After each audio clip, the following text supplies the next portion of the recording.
Estas férias leve o observador no bolso.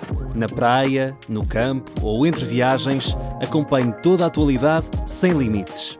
Assine com 40€ de desconto e habilite-se a ganhar uma estadia de 2 noites num dos hotéis boutique da Small Portuguese Hotels. Este verão, desligue da rotina, não da informação. Assine em observador.pt. 2 horas.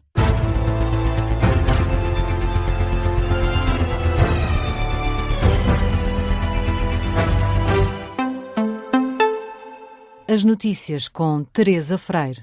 Boa noite. Começamos pelos exames nacionais. O secretário-geral do PSD considera que o ministro da Educação esteve sempre ao leme dos acontecimentos.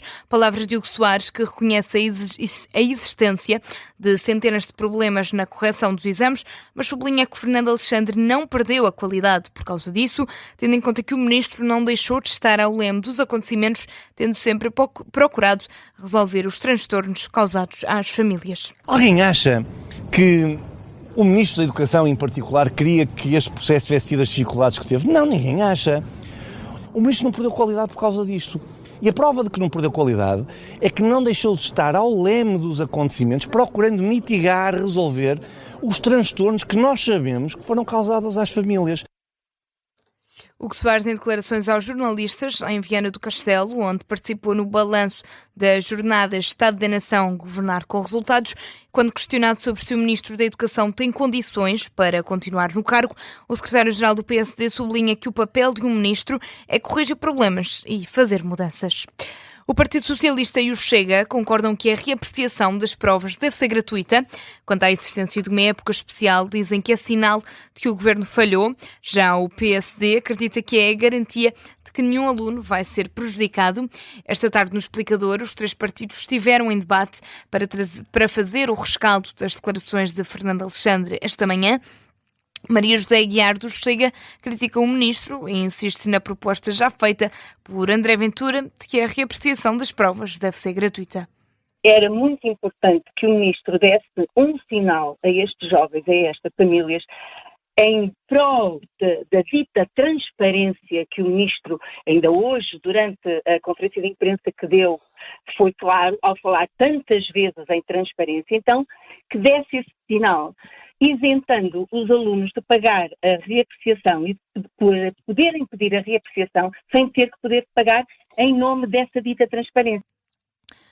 Maria José Aguiar, do Chega, e o Partido Socialista, pela voz da deputada Aida Carvalho, concorda com o Chega sobre a reapreciação dos exames e acrescenta que Fernando Alexandre continua em negação perante o problema. Continua em negação. Nós também temos relatos às 17 horas que ainda existem problemas nas classificações. O Sr. Ministro deu nota de facto que o seu cargo não está em risco e, portanto, cumpriu a sua missão. Parece-nos que ele não cumpriu a sua missão ainda está em curso, não concluiu com sucesso, terá um longo caminho para esclarecer. Maria José Aguiar do Chega, o Partido Socialista, pela voz da deputada Aida Carvalho, concorda, aliás, Aida Carvalho, que diz que as escolas estão a viver um momento de instabilidade. Já o PSD defende o Ministério da Educação. Pedro Alves defende que a época especial permite que nenhum aluno seja prejudicado. Não é o reconhecimento de que as coisas não correram bem, mas pelo contrário, é o reconhecimento de que ninguém será prejudicado. Foi esse o ponto de partida para um processo de mudança e de transformação que é importante para o sistema educativo, que é fundamental para o processo de avaliação externa e que é também uma ferramenta que hoje percebemos de grande transparência e que permite aferir efetivamente aquilo que é o processo de classificação. Pedro Alves, ouvido no Explicador da Tarde Política. Também o PCP defende que os estudantes possam pedir gratuitamente a reapreciação das notas dos exames nacionais. A líder da bancada parlamentar, Paulo Santos, considera que as questões levantadas por todo este processo continuam sem solução. Os problemas estão longe de estarem resolvidos, esta é que é a verdade. Hoje, durante o dia, foram inúmeras as situações em que vimos estudantes que não têm notas, estudantes que viram as suas notas alteradas, estudantes que ao consultarem os seus exames não correspondia àquilo que tinha sido o exame que realizou, e isto demonstra de facto que não há fiabilidade neste procedimento. A líder da bancada comunista, que também defende que o governo deveria avançar com a isenção de pagamento da taxa de 25 euros para os estudantes que pretendam pedir a reapreciação das provas. A FENPROF acusou o governo de lançar um clima de suspeição sobre os professores. O secretário-geral José Feliciano Costa critica Fernando Alexandre por ter colocado a responsabilidade nos professores e no Júri Nacional de Exames. Em declarações aos jornalistas esta segunda-feira, a FENPROF aponta como único responsável o Ministro da Educação. Ele lançou um clima de suspeição em relação aos professores. Há professores que têm provas e que não as corrigem ou fazem ali um compasso de espera e, portanto, isso vai boicotando o processo. Mas isso também vem à imagem do que disse o Primeiro-Ministro. O Ministro já tinha lançado um clima de suspeição em relação aos professores, acusando-os de coisas parecidas com estas. Isto, de facto, é gravíssimo, porque o que está aqui é um problema muito complicado que tem um responsável e que se chama Fernando Alexandre. O secretário-geral da FENPROF em declarações aos jornalistas depois do encontro com o coordenador do Bloco de Esquerda, José Manuel Pureza. No Reino Unido, o novo primeiro-ministro já tem um novo governo, marcado pelo afastamento dos aliados de Keir Starmer. No primeiro discurso como primeiro-ministro, Andy Burnham prometeu fazer as mudanças mais profundas dos últimos 40 anos.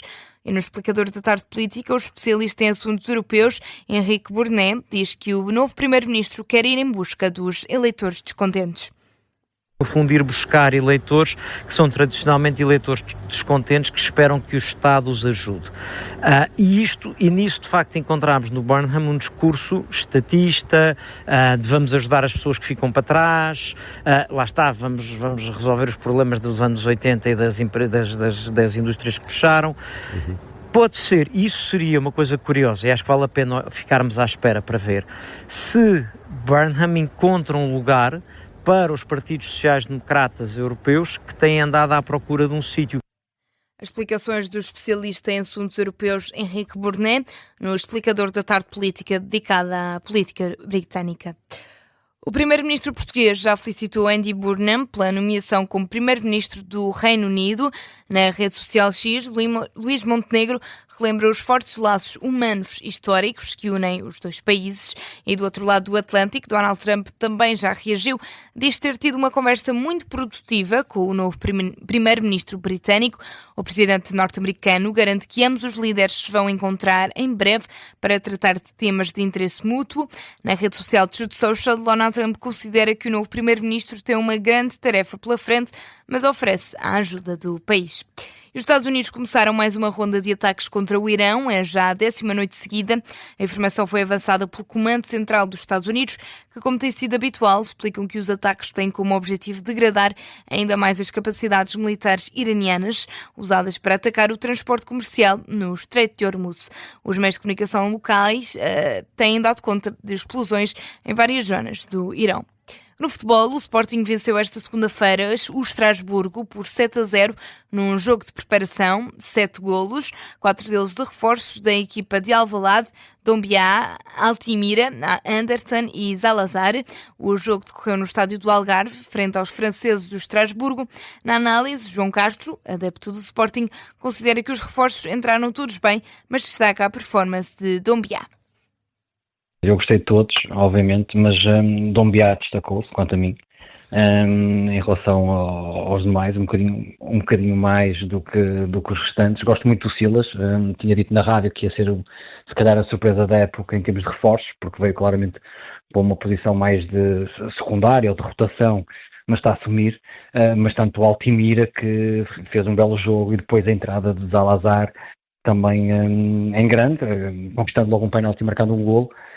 Falta ver um bocadinho mais do Derry, mas de resto a verdade é que os reforços entraram todos bem.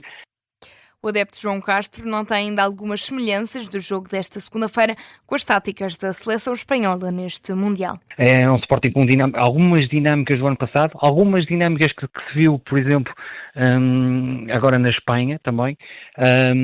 Algumas dessas dinâmicas também vi e fazendo a comparação, mas é obviamente que quando mudas um bocadinho os jogadores, ou o perfil dos jogadores, mudas também as dinâmicas da equipa, ou um pouco as características da equipa. Mas claramente, rapidamente estes jogadores têm que fazer esquecer, quer Trincão, quer Willman. O adepto do Sporting, João Castro, em entrevista à Rádio Observador, a formação leonina volta a jogar no sábado, frente ao Mónaco, no troféu 5 violinos, no estádio José de Alvalade, a partir das 7h30 da tarde. Ponto final neste Jornal das 2. A informação está de regresso às 2h30.